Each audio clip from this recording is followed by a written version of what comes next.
Excelente.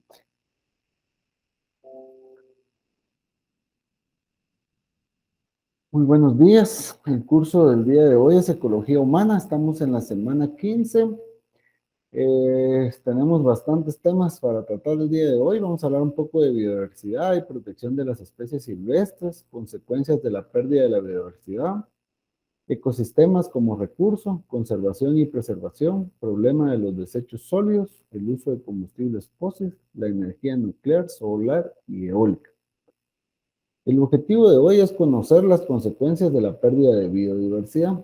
Todo lo que nosotros estamos conceptualizando a nivel de temas del día de hoy se refiere mucho al tema de biodiversidad y cómo más allá del conocimiento de qué es biodiversidad, vamos a hablar un poquito de cada uno de los factores bióticos y abióticos que generan un impacto importante dentro de la biodiversidad. Esa es como la idea del día de hoy para poder generar ese análisis sobre que no solo algunos factores son importantes, sino que el todo que rodea el medio ambiente es importante en la conservación de la biodiversidad y lo vamos a ir analizando poco a poco para que vayamos entendiendo dicha importancia desde varios puntos de vista. Entonces, por ejemplo, el concepto de diversidad se hizo popular en 1992 en la conferencia de las Naciones Unidas sobre Medio Ambiente y Desarrollo celebrada en Río de Janeiro.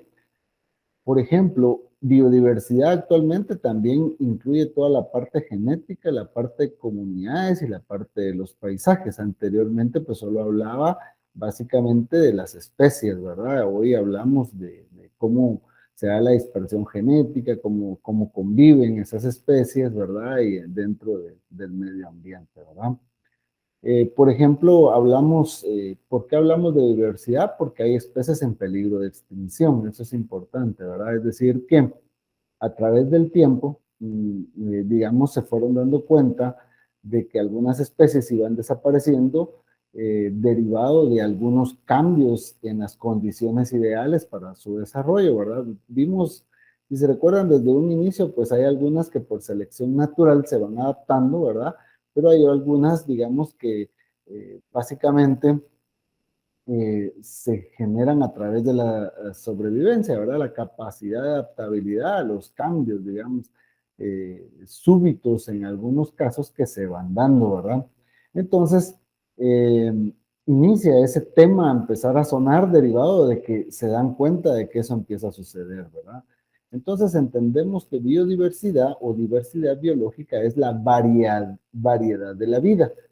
¿Verdad? Entonces, este concepto incluye varios niveles de la organización biológica. Abarca la diversidad de especies de plantas, animales, hongos y microorganismos que viven en un espacio determinado, a su variabilidad genética, a los ecosistemas de los cuales forman parte estas especies y a los paisajes o regiones en donde se ubican los ecosistemas. Entonces, como vemos, biodiversidad ya no solo abarca, digamos, toda la parte de especies, ¿verdad? Ya también tiene que ver un poquito hasta el tema de los paisajes, ¿verdad? Entonces, por ejemplo, es importante reconocer, digamos, que en el área de la Tierra, de toda el área de la Tierra, el 70% no tiene bosques, por ejemplo, y el 30% sí tiene bosques. Entonces, ¿esto por qué lo digo, verdad? Porque los bosques son el hogar de aproximadamente 2/3 de las plantas y animales del mundo. Cuando los árboles son talados y los bosques se degradan, la flora y fauna únicas que dependen de esos ecosistemas enfrentan la amenaza de extinción.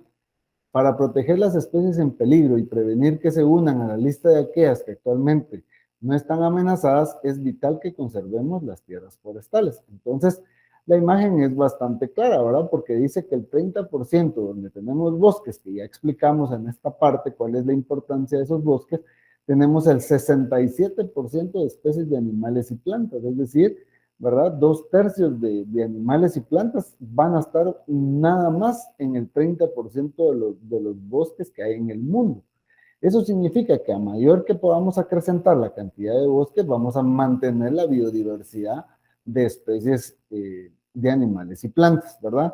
Entonces, en el 33% se encuentran todas aquellas, el 33% son todas aquellas especies que se encuentran en lugares que no necesitan bosque, ¿verdad? Entonces, creo o consideremos que es importante la implementación de las áreas de bosque y principalmente aquellos bosques naturales, ¿verdad? La diversidad es garantía de futuro para la vida, digamos, cuando queremos entender un poquito el por qué deberíamos de mantener esa biodiversidad. Las especies silvestres son depositarias de estrategias y fórmulas de defensa frente a los cambios externos. Estamos hablando de sequía, calor, frío, parásitos y enfermedades. Los genes de las especies vegetales silvestres poseen una importante información para el futuro alimentario de la humanidad. ¿Por qué es importante las especies silvestres? Porque acá claramente nos está diciendo que cuando nosotros tenemos especies silvestres, estas empiezan a buscar la forma de sobrevivir.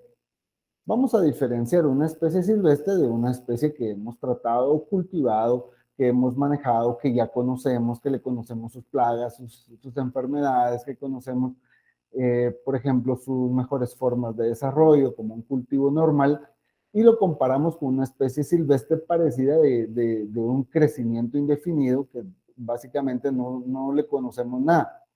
¿Qué pasa con esta especie silvestre? Pues estas especies silvestres, como no van a tener el cuidado porque no es un recurso alimentario seguro, digamos, o considerado importante para los humanos, entonces esta empieza a generar sus propias defensas. Estas propias defensas pueden ser análisis de estudio para más adelante poder proteger la calidad de alimento que van a tener los seres humanos. Por eso es importante la cantidad de especies silvestres.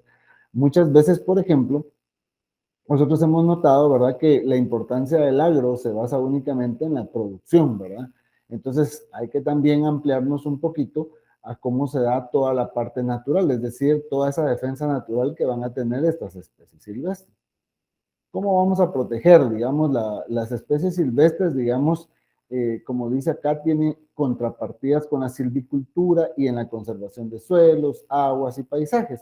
Entre ellas se incluyen prohibiciones, controles, restauración, subsidios, santuarios y propiedad pública. Es como que ir conservando esa parte, ¿verdad? En las formas antiguas de prohibiciones y controles son aquellas que regulan la cacería, la pesca, aunque como se dijo antes, muchas de las primeras regulaciones resultaron en esfuerzos cerrados dirigidos únicamente a aumentar las poblaciones de especies cinegéticas. Otros controles jugaron un papel importante en la protección de la vida silvestre.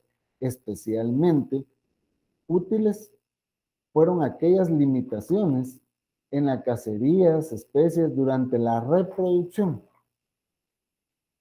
Entre los mecanismos legales modernos, uno de los más importantes en la protección de la vida silvestre son las leyes y acuerdos internacionales que protegen las especies amenazadas y en peligro.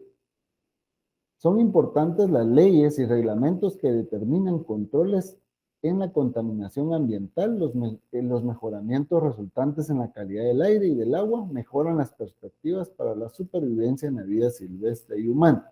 Sin embargo, la reparación de hábitats que han sido dañadas por contaminantes es un proceso lento y en muchos casos la implementación de las leyes contra la contaminación ha sido estorbada por litigios y el incumplimiento. ¿Qué nos quiere decir esto? Lo difícil que es hablar de la protección de la vida silvestre, principalmente porque hay demasiadas leyes que sí la protegen, pero que básicamente hay que reconocer la poca importancia que le estamos dando a nivel del mundo, ¿verdad? O sea, no es a nivel de país, a nivel del mundo hay muy poca importancia. A nivel de país, pues es 10 veces mucho más la poca importancia que se le está dando al tema de la protección, ¿verdad? Ustedes podrían analizar cuántos lugares en reserva o en protección por el gobierno hay en cada uno de los lugares que ustedes habitan. Y entonces, ¿por qué? Porque la mayoría de lugares donde ustedes ven bosques continuamente están siendo saqueados para el tema de leña, para el tema de extracción de especies, etcétera, ¿verdad? O sea, no dejan que se dé un crecimiento, ¿verdad? De manera natural, ¿verdad? Que se genere su propia sobrevivencia, ¿verdad? Entonces, obviamente, ¿verdad? Todas esas extracciones que se hacen van mermando de alguna manera las cantidades de población. ¿Qué causas encontramos en la pérdida de biodiversidad? Por ejemplo, la destrucción de hábitats es una causa, por ejemplo. el cambio climático, que es como el tema un poquito más sonado, que lo vimos ya hace un par de clases, las especies invasoras, la contaminación y la superpoblación humana. Por ejemplo, esta destrucción de hábitat tiene mucha relación con la superpoblación humana, porque la mayoría de crecimiento poblacional que se está dando, tanto en áreas urbanas como en áreas rurales, lo que está haciendo es que para poder generarse se da una destrucción de los hábitats, ¿verdad? Entonces, eso como consecuencia nos va a dar una pérdida y deterioro de los ecosistemas, la regresión de los ecosistemas y la desaparición del patrimonio genético. Entonces, eso es como que causas y consecuencias que vamos a nosotros a estar viendo, que en algunos casos pues ya lo logramos observar a nivel de país, pero como les repito, pues es muy poco importante. Eh, por ejemplo, en este tema es mucho el análisis, pero ustedes tomen, por ejemplo, los diarios de mayor circulación en el país y traten de buscar, por ejemplo, cuántas noticias o temas hay sobre medio ambiente y sobre este tema que estamos viendo. Y ahí van ustedes a medir la importancia, porque día a día se está generando un gran nivel de deterioro de los ecosistemas, la destrucción de hábitats, pero nadie dice nada. Pero como una forma, digamos, de aprender la realidad es ir ahí, ¿verdad? Vean también en noticias, en canales televisivos, cuántas noticias hay del tema ambiental. Y cuando se crean ese tipo de cosas, pues nadie les pasa mucha importancia, ¿verdad?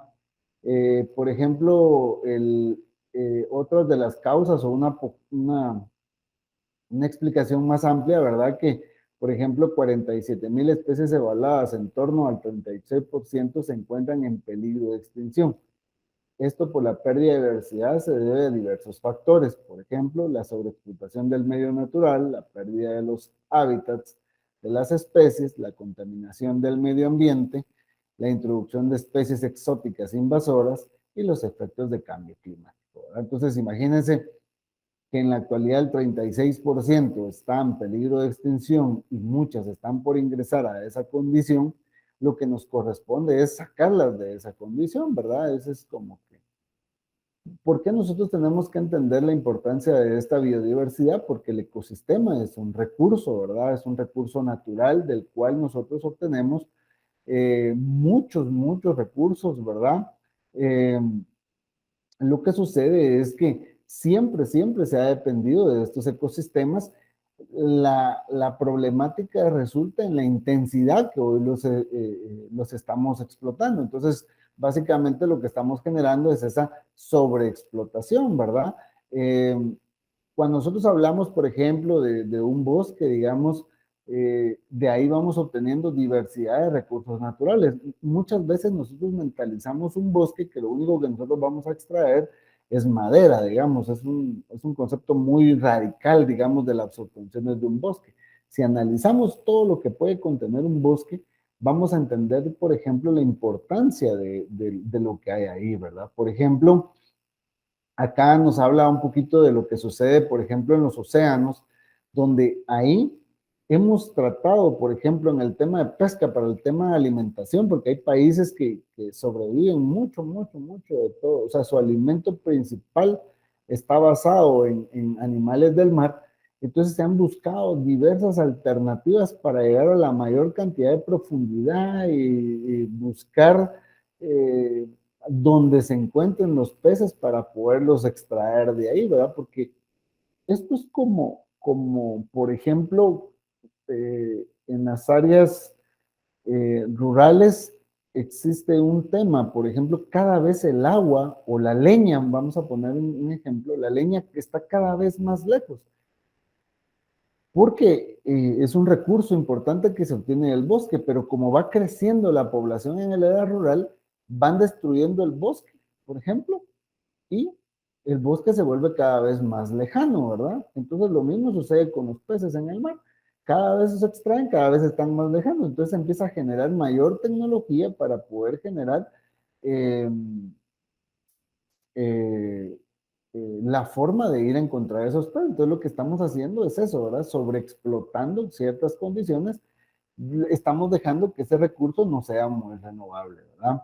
Entonces, vamos a considerar que el ambiente debe ser un conjunto considerado como un recurso natural, ¿verdad? El resultado de la energía solar aprovechada por la vegetación mediante la fotosíntesis, energía que posteriormente es aprovechada por el resto de elementos del ecosistema a través de las cadenas tróficas. ¿Cómo lo vamos a conservar y preservar? Pues a través del dinamismo ecológico, produciendo recursos naturales renovables con cantidad y variedad diversa dependiendo del ecosistema y que son utilizadas para las poblaciones humanas. ¿Qué es la conservación? Es involucrarse en sostener, mantener y mejorar el sistema.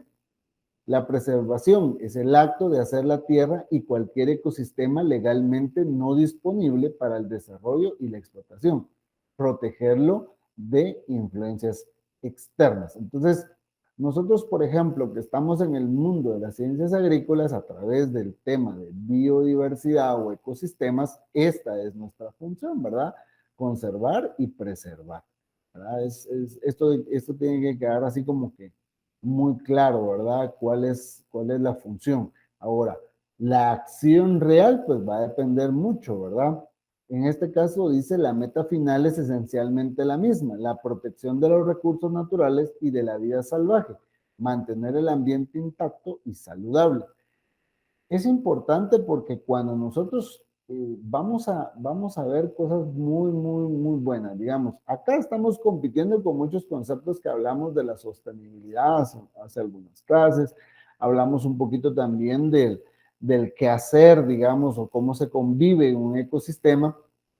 Por eso a veces no hay que ser tan radicales, ¿verdad? Porque si yo estoy viendo al ecosistema como un recurso, obviamente lo voy a extraer, pero yo necesito también hacer mi función para que ese se conserve y sea un recurso sostenible, un recurso renovable, ¿verdad? Es una función recíproca, ¿verdad?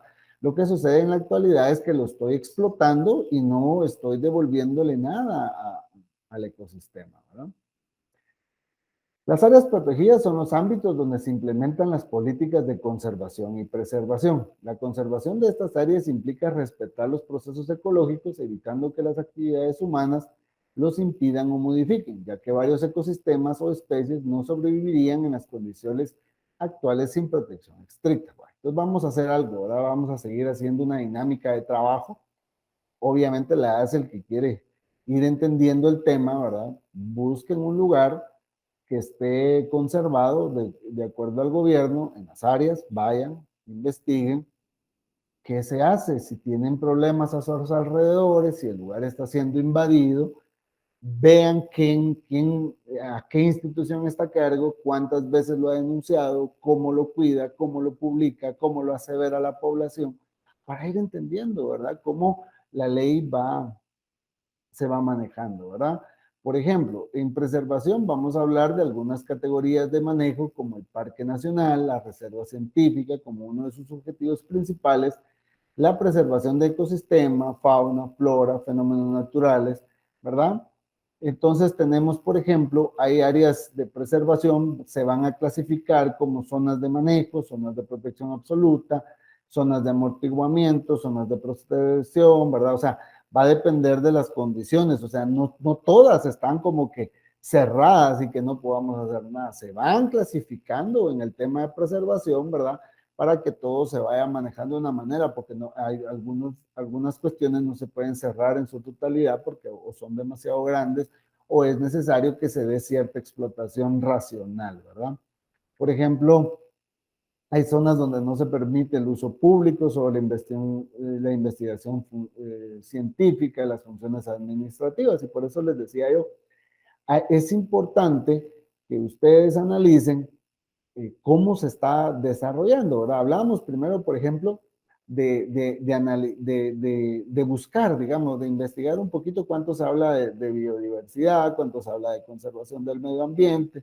Y lo podemos discutir en la próxima clase, pueden mandar un correíto y decirme, mire, encontramos esto, encontramos lo otro.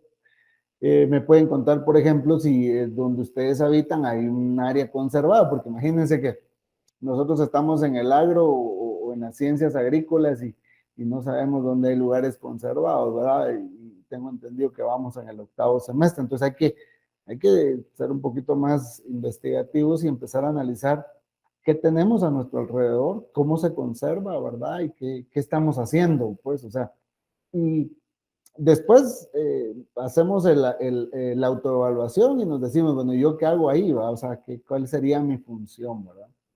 Los ecosistemas, ¿por qué los voy a conservar y por qué voy a entender como conservación la biodiversidad, ¿verdad? Se dice que el 22 de mayo es el Día Mundial de la Biodiversidad. Hagan su autoanálisis, ¿cuántos de ustedes sabían eso, verdad? Estando en el agro, llevamos ya 4 años en el tema. Entonces ustedes digan, ay, pues, ¿qué si eso es nuevo para mí, verdad? Debemos de conservarlo porque son el soporte vital de la tierra, dependemos de ellos para el aire que respiramos, la comida que comemos, el agua que bebemos, ¿verdad? Los humedales filtran el agua, las plantas y árboles reducen el calentamiento global absorbiendo el carbono, los microorganismos descomponen la materia orgánica y fertilizan el suelo para proveer los alimentos. La biodiversidad ayuda a polinizar las flores y cultivos y también provee comida, medicinas para nuestro bienestar. Sin ella no seríamos capaces de sobrevivir. La conservación sirve para establecer las bases del uso racional de un recurso. Entonces, si nosotros entendemos estas cuantas líneas que acabo yo de leer, básicamente estaríamos entendiendo a simples cuestionamientos del por qué debemos de hacerlo, ¿no? O por qué debemos de involucrarnos en ese tema. Es interesante, pero si nosotros vemos a nuestro alrededor, veamos a la familia, ¿cuántos entienden esto? Desde el cuidado, por ejemplo, de una macetía. Hay casas que no tienen ni una maceta, digamos, que conservar. Es decir, que ni siquiera entramos a ese proceso, ¿verdad? Entonces hay que también involucrarse, ¿verdad? Yo sé que muchos a veces estamos en el agro, pero no nos gustan ni las flores, ¿verdad? Entonces es importante que vayamos entendiendo que no porque yo esté en el agro debo estar en el tema, sino que todos debemos de entrar en el tema, pero pues nosotros somos un bastión importante, pero básicamente el entrar en el tema es porque es importante para todos esto, ¿verdad? Existen al menos dos perspectivas de la necesidad, desde el punto de vista moral, desde el punto de vista biocéntrico, desde el punto de vista práctico y desde el punto de vista antropocéntrico, ¿verdad? Sea cual sea el punto de vista de la argumentación, ya sea moral o económica, la realidad es que el ser humano existe y utiliza los recursos que le ofrece la naturaleza y que la conservación de la biodiversidad parece ser fundamental para la permanencia del mundo vivo y para su utilización sostenible. Es cuestión de que cada quien se pregunte si será parte del problema o de la solución, ¿verdad? Esto es lo que... Por eso es que yo lo dije desde un inicio del curso, este es un curso de análisis, ¿verdad? No es un curso de memorística, digamos, de que nos sirva única y exclusivamente para decir esto es tal cosa, ¿verdad? Creo que esto es para generar ese análisis crítico, ¿verdad? Entonces, por lo tanto, ustedes no pueden considerar el ecosistema como la sumatoria de especies presentes, sino como el resultado de las interacciones entre ellas y de estas con el medio.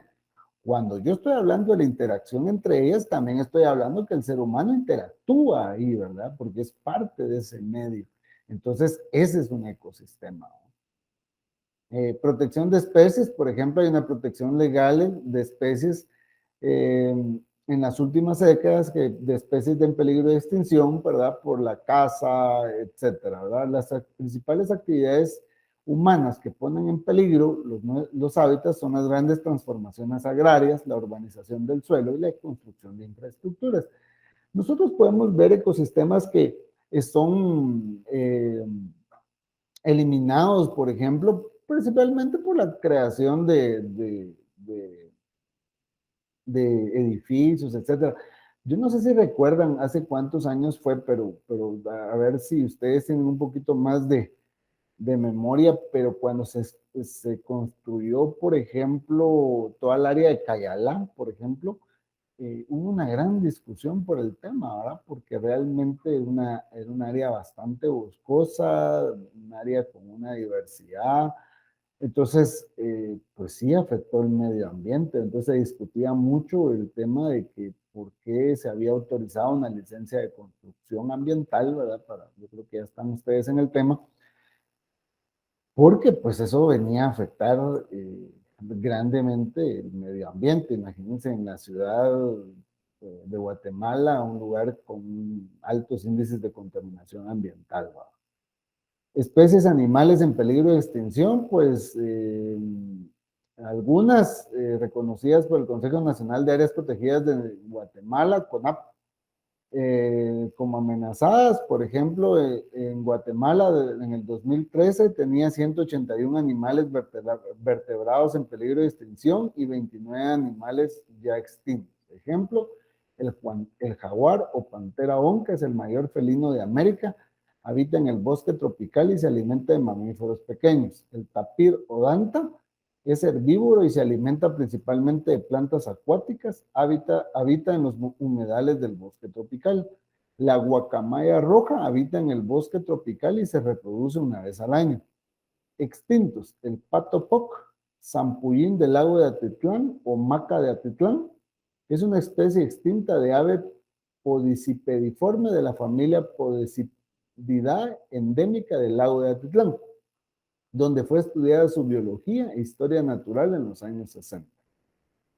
Entonces ahí tenemos, por ejemplo, todo el tema de biodiversidad. Vamos a entrar a ver, por ejemplo, lo que son desechos sólidos. Esto tiene un gran impacto en el tema de la conservación de los hábitats, ¿verdad? Porque al final, lo voy a seguir repitiendo, el ser humano es el encargado, es el primer contaminante, el primer contaminador, el generador del contaminante, ¿verdad? Y es el único que puede hacer realmente mucho, ¿no? Vamos a definir, es cualquier material que esté generado por la actividad humana y que está destinado a ser desechado. Aquellos desperdicios que no son transportados por agua y que han sido rechazados porque no se van a utilizar. Entonces entendemos que cuando nosotros estamos hablando de desecho sólido, ¿verdad? Es algo que no se va a llevar el agua, o sea, que no es parte del agua, porque eso ya lo vimos como aguas residuales en los temas anteriores. Entonces, esto es un desecho.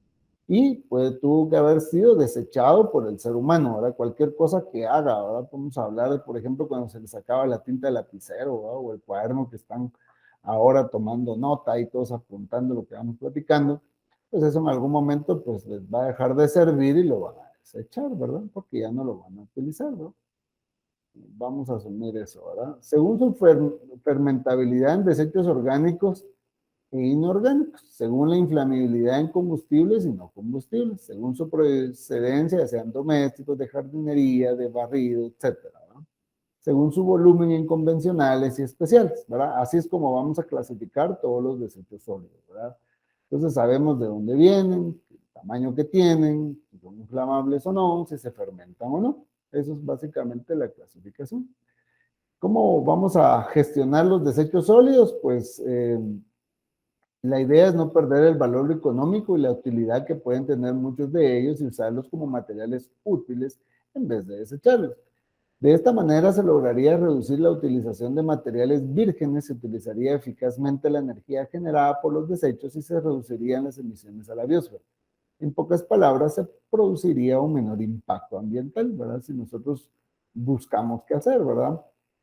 Se deben estar haciendo para unir el sector público con operadores del sector privado, pueden mejorar la eficacia en el manejo de los desechos y crear nuevas oportunidades de empleo.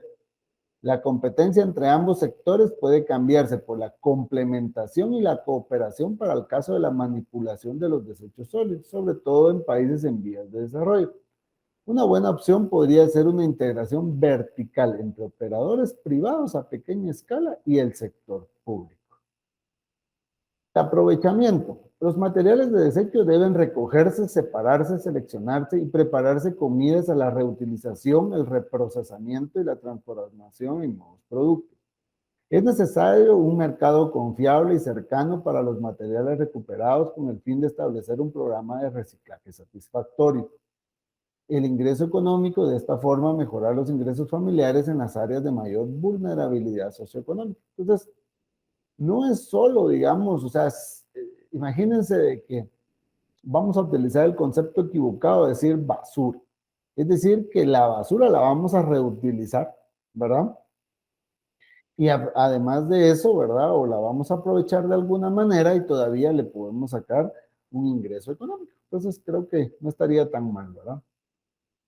Otro tema importante de contaminación es el uso de combustibles fósiles, que es, por ejemplo, los combustibles fósiles son la fuente de energía más utilizada en el mundo. Se utiliza para generar energía eléctrica, pero sobre todo también se utiliza para generar energía mecánica, como automóviles, motores térmicos, etcétera. Los combustibles fósiles, ¿qué son? Son combustibles que provienen de un proceso de descomposición parcial de la materia orgánica. Se originan por un proceso de transformación de millones de años de plantas y vegetales. Por ejemplo, el petróleo, el carbón y el gas natural. Se trata de fuentes de energía primarias, ya que se pueden obtener directamente sin transformación. ¿Cómo se forman?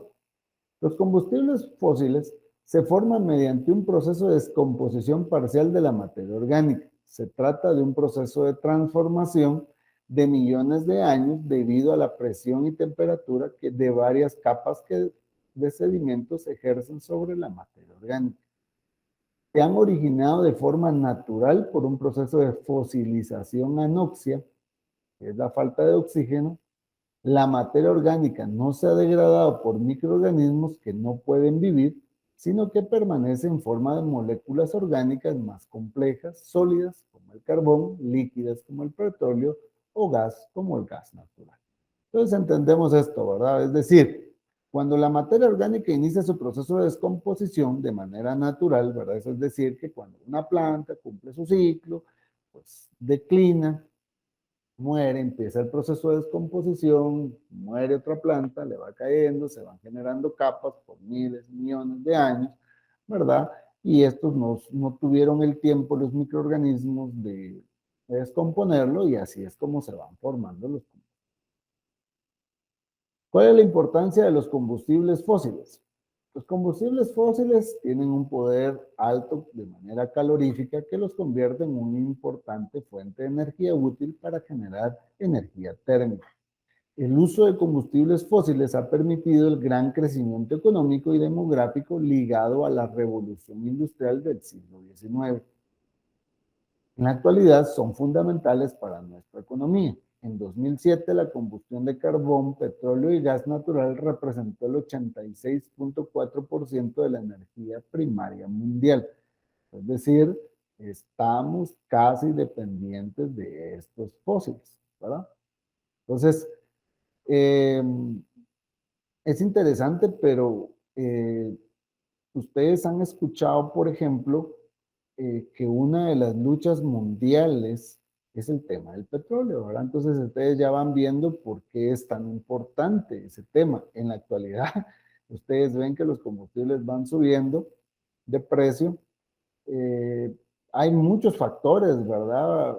No voy a pensar en el por qué, no vamos a hablar del porqué del aumento del precio porque no es directamente relativo a la ausencia de petróleo en la actualidad, o sea, petróleo hay, ¿verdad? O sea, para producir combustible.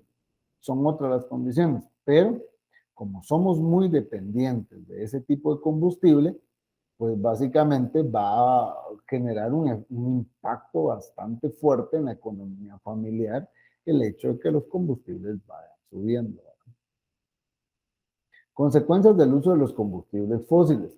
Los combustibles fósiles son altamente impopulares por los grupos ecologistas, ¿verdad? O sea, aquí hay que diferir un poquito, digamos, ¿verdad? ¿Por qué? Porque pues hay una crítica sobre lo que hablábamos en el primer tema, el uso o el manejo de la biodiversidad, pero pues un combustible fósil va a ser parte también de un ecosistema, ahí está, y hay que hacer uso, ¿verdad? Obviamente la sobreexplotación, la forma en que se extraen estos combustibles dañan mucho a veces los ecosistemas, entonces por eso es que son bastante delicados a la hora de tocarse estos temas, ¿verdad?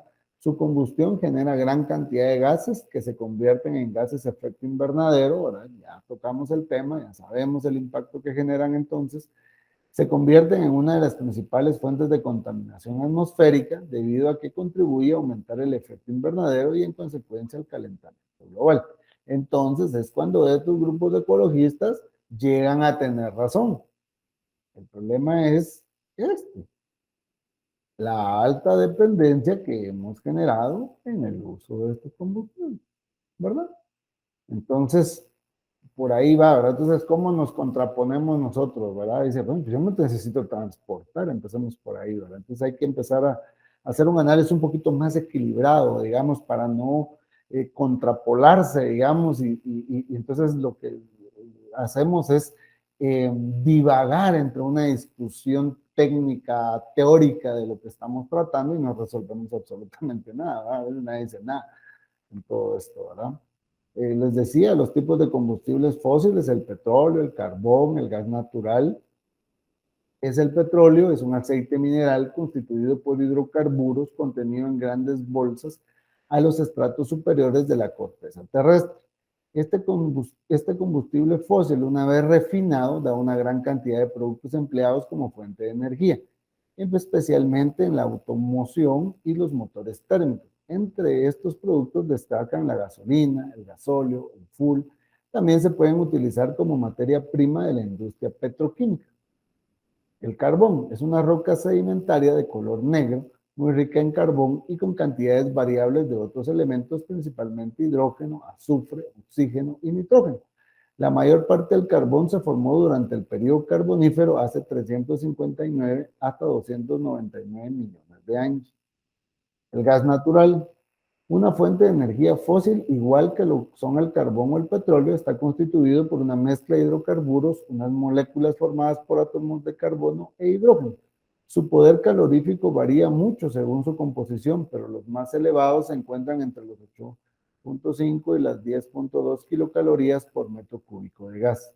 Se trata de la energía fósil más limpia en cuanto a residuos y emisiones atmosféricas y del combustible más eficiente para la obtención de electricidad en las centrales térmicas. Se comenzó a utilizar a partir de los años 60 como combustible preferente, excepto en el transporte, donde continúa predominando el petróleo. Además, se usa también como materia prima en numerosos productos químicos. La energía nuclear o energía atómica. Vamos a ver este último tema, que es importante porque como que solo la escuchamos, ¿verdad? A veces y no sabemos ni lo que está pasando en este tema, pues yo creo que es importante conocer todas las aristas, les decía al inicio, del tema de los ecosistemas. Es aquella energía que se obtiene a partir de reacciones nucleares, es decir, a partir de reacciones de partículas en núcleos atómicos. Pueden darse de forma espontánea o pueden ser provocadas por el ser humano. Hablamos de la energía que se produce con el núcleo de un átomo. Como ya sabemos, un átomo es la partícula más pequeña en la que se divide la materia. Dentro de cada átomo existe un núcleo y dentro de este núcleo existen dos tipos de partículas, neutrones y protones. Estas dos partículas se mantienen unidas dentro del núcleo. La energía que mantienen esas dos partículas unidas es la energía nuclear. Se utiliza para generar electricidad, pero para que esto se pueda llevar a cabo, primero hay que liberar esa energía del núcleo nuclear. Para poder liberar esta energía se puede utilizar dos métodos, la fusión nuclear y la fisión nuclear. Con cualquiera de estas dos formas de liberación de energía, los átomos sufren una pérdida de masa, pero esta masa no se pierde, sino que se convierte en energía calorífica. Así es como llegamos a la teoría de Einstein. Un reactor nuclear. La fisión se inicia en el núcleo gracias a una rica fuente de neutrones que se encuentra inmersa en agua ligera, agua pesada o grafito. Este moderador, que es como se llama a esta fuente de neutrones, reduce la velocidad de los neutrones asegurando el impacto sobre otros núcleos de manera controlada. Energía solar. Es la que llega a la Tierra en forma de radiación electromagnética, luz, calor y rayos ultravioleta, principalmente procedente del Sol, donde ha sido generada por un proceso de fusión nuclear. El aprovechamiento de la energía solar se puede realizar de dos formas. Por conversión térmica de alta temperatura, es un sistema fototérmico, y conversión fotovoltaica, que es un sistema fotovoltaico. ¿Cómo se puede aprovechar la energía solar? Consiste en transformar la energía solar en energía térmica almacenada en un fluido. Para calentar el líquido se emplean unos dispositivos llamados colectores. El aprovechamiento de la fotovoltaica consiste en la transformación directa de la energía luminosa en energía eléctrica. Se utilizan para ello unas placas solares formadas por células fotovoltaicas de silicio o de germán. Pues ahí vemos, por ejemplo, cómo podemos nosotros hasta convertirla en energía eléctrica. Entonces, esto se está poniendo muy de moda, derivado de los altos costos que está teniendo la energía eléctrica, ¿verdad? Probablemente, como mirábamos anteriormente, pues entre más es difícil obtener el recurso del medio ambiente, más caro se vuelve, ¿verdad? Entonces, como la energía solar es gratis, pues obviamente pues, se está volviendo una forma de aprovechamiento. La energía eólica es la que utiliza la fuerza del viento para generar electricidad. Para ello se hace uso de los aerogeneradores, los cuales mueven una turbina y consiguen transformar la energía cinética del viento por energía mecánica. La cantidad de energía que se puede obtener está en función del tamaño del molino. A mayor longitud de las aspas se obtiene más potencia y por lo tanto más energía. Condiciones para la instalación. Se debe hacer una medición del viento a diferentes alturas y comprobar su dirección y su velocidad. Rosa de los vientos se le conoce a este paso. Es necesario instalar los aerogeneradores en suelo no urbanizable. Evitar la interferencia con señales electromagnéticas del entorno como señales generadas por torres de telefonía, radio o televisión. Aquí tenemos cómo funciona, ¿verdad? Pues al final solo es la generación, a través, transformamos esta energía, ¿verdad? Y la podemos llevar como energía eléctrica a las viviendas principales. Entonces, hoy hemos tratado de entender todo lo que compone nuestros ecosistemas, ver la importancia de la biodiversidad dentro del ecosistema. Eso es como la intención primaria del día de hoy. Ya como un enfoque bastante completo de la suma de las cosas que hemos visto en el curso, ¿verdad? Para irlo entendiendo, por eso lo hacemos de una manera rápida, porque muchos de los conceptos que ya tratamos, pues ya los hemos discutido en clases anteriores y estamos concluyendo en la importancia del impacto que cada una de ellas genera ya de manera global. Así que tengan un bendecido día y muchísimas gracias por su atención.